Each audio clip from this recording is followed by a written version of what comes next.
Kami akan menghadapi atmosfer yang sangat menantang. Dengan ribuan supporter yang hadir, itu akan memberikan tekanan tersendiri bagi pemain kami. Kami harus tetap tenang dan tidak terpengaruh oleh atmosfer penonton di stadion yang terkenal intimidatif bagi lawan. Halo, assalamualaikum warahmatullahi wabarakatuh. Bertemu lagi di channel kami From Behind 11. Indonesia akan menjalani 2 laga kandang dalam lanjutan kualifikasi Piala Dunia ronde 3. Akan menghadapi Jepang pada tanggal 15 November dan selanjutnya akan menghadapi Arab Saudi pada tanggal 19 November 2024. Dalam video kali ini saya akan memberikan satu buah reaction video yang saya ambil dari channel GALZ Channel, dan tanpa berlama-lama langsung saja kita mulai reaction videonya.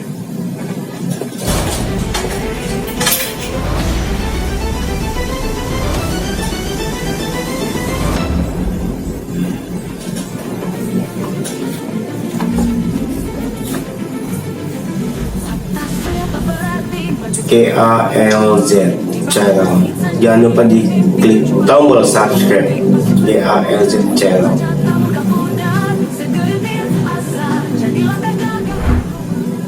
Persiapan demi persiapan terus dilakukan PSSI dan semua elemen timnas untuk menyambut laga melawan Jepang dan Arab Saudi. Tentu saja, semua dilakukan agar tim Garuda bisa bermain dengan motivasi tinggi, mengingat lawan yang dihadapi adalah 2 tim kuat di Asia. Meskipun begitu, cukup disayangkan karena Missile Girls nggak bisa join karena masih harus pemulihan.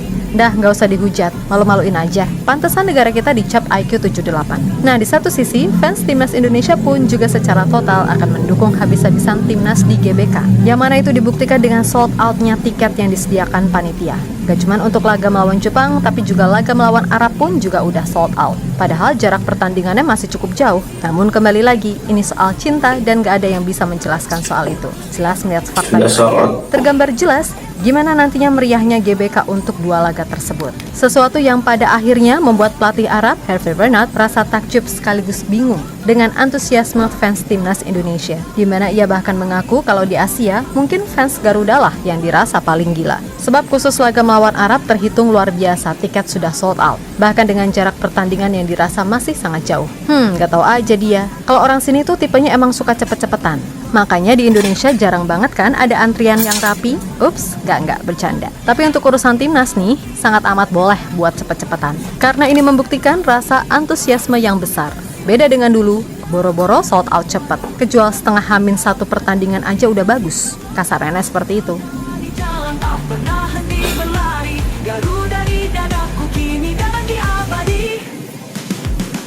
Garuda terbang tinggi, menembus langit biru, harapan tak terhenti, walau badai membiru. Dari Sabang sampai Merauke, semangat menyatu padu, kami pasukan Garuda meraih asa tertinggi. Tahu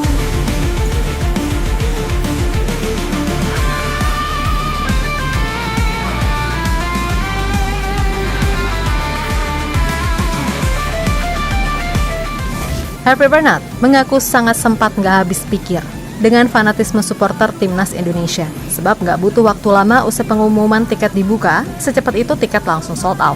Ya, per tanggal 2 November kemarin, PSSI mengumumkan jika tiket antara Indonesia melawan Jepang telah resmi dijual. Dan diketahui, dari segi harga cenderung lebih murah dibandingkan saat melawan Australia kemarin, di mana tiket termahalnya seharga Rp1.400.000. Sementara yang paling murah seharga Rp240.000. Tentu saja ini menjadi kabar baik bagi fans timnas yang ingin menonton langsung ke stadion. Gak cuma itu aja, mulai bulan ini PSSI juga membuat gebrakan, yakni penerapan Garuda ID untuk setiap pembelian tiket. Jadi sebelum membeli tiket, fans harus mendaftar Garuda ID terlebih dahulu. Tujuannya jelas adalah untuk menghindari beberapa kecurangan yang tidak diinginkan kayak calo dan lain-lain. Dan cuma berselang kurang lebih 3 hari, tiket timnas Indonesia versus Jepang diketahui ludes terjual. Nah, setelah tiket versus Jepang dinyatakan sold out, gak berselang lama, tiket laga Indonesia versus Arab juga dinyatakan ikutan sold out. Padahal kalau dihitung-hitung, jarak pertandingannya masih terbilang cukup jauh. Tapi semua tiket dinyatakan udah ludes bahkan sebelum laga melawan Jepang dilakukan. Tentu saja ini adalah hal yang sangat positif. Mengingat dulu pas timnas main, terutama pas era kegelapan, boro-boro ya kan sold out, lawang kejual setengah aja udah bagus. Tapi sekarang mantap jiwa deh pokoknya. Dimana artinya kepercayaan dan kecintaan publik kepada timnas Indonesia memang benar-benar udah luar biasa.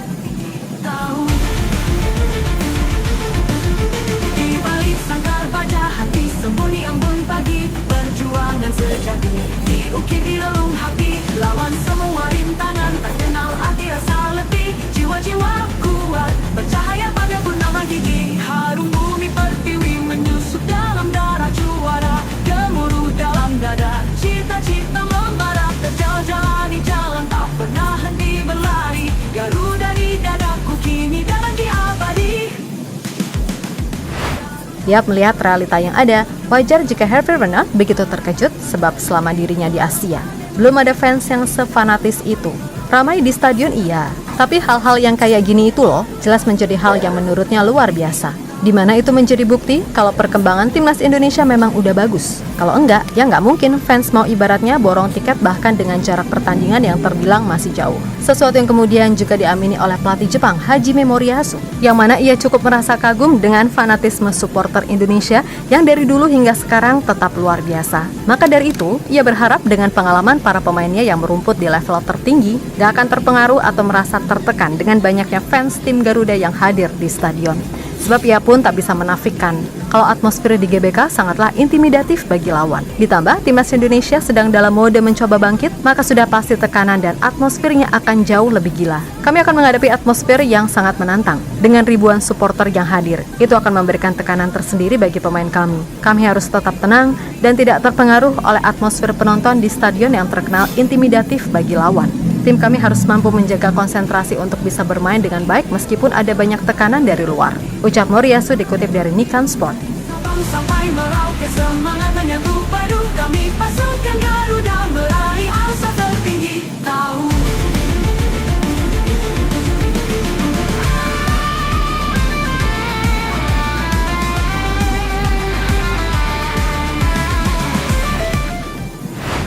Sementara itu, mantan pelatih timnas Arab, Roberto Mancini, sebagaimana dikutip dari Al Madinah, juga merasa kalau supporter Indonesia ini sangat beda dari yang lainnya. Yang paling mencolok tentu saja keberadaan fans yang di mana-mana selalu ada, dan hebatnya selalu ramai ketika laga away.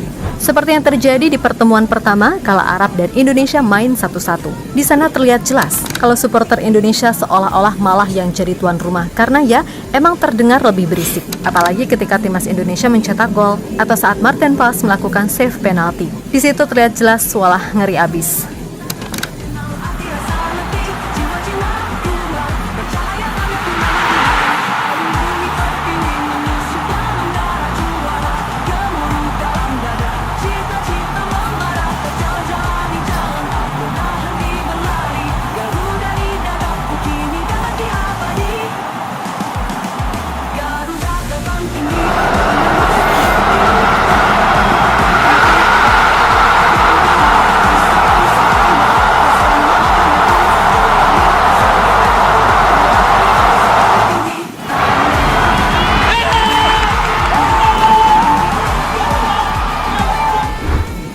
Di sisi lain, meskipun cukup merasa kaget terutama dengan sikap fans timnas, Hervé Renard merasa yakin kalau timnas Arab akan bisa bangkit dan mengatasi segala tekanan yang ada. Dan ia pun juga merasa pede dengan sisa 6 pertandingan yang dimiliki, timnya masih mampu finish di urutan pertama atau kedua.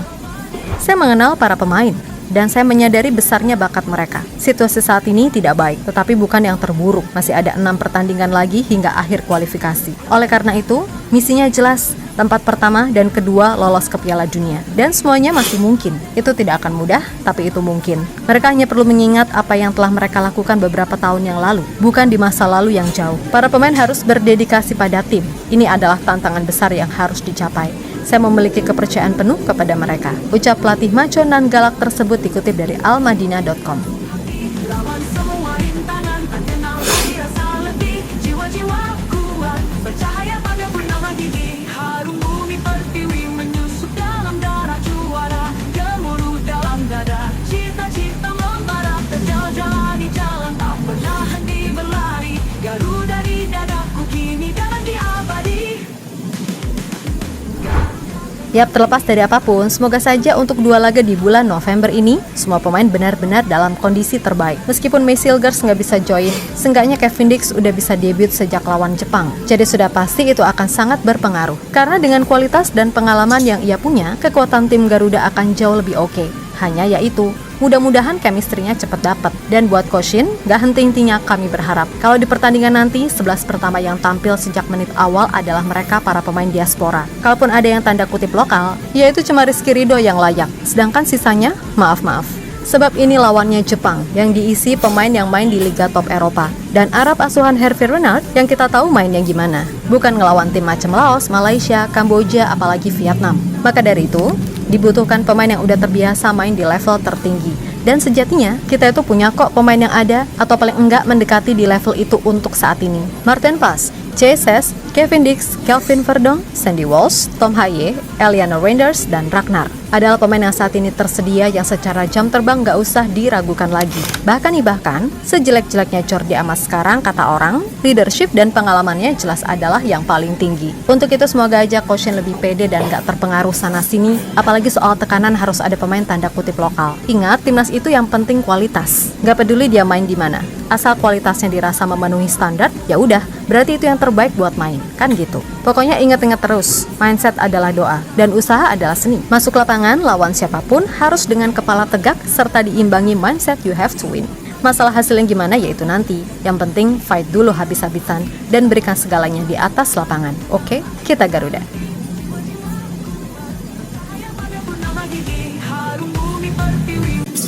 Oke guys, itulah video yang saya reaction pada hari ini. See you. Assalamualaikum warahmatullahi wabarakatuh.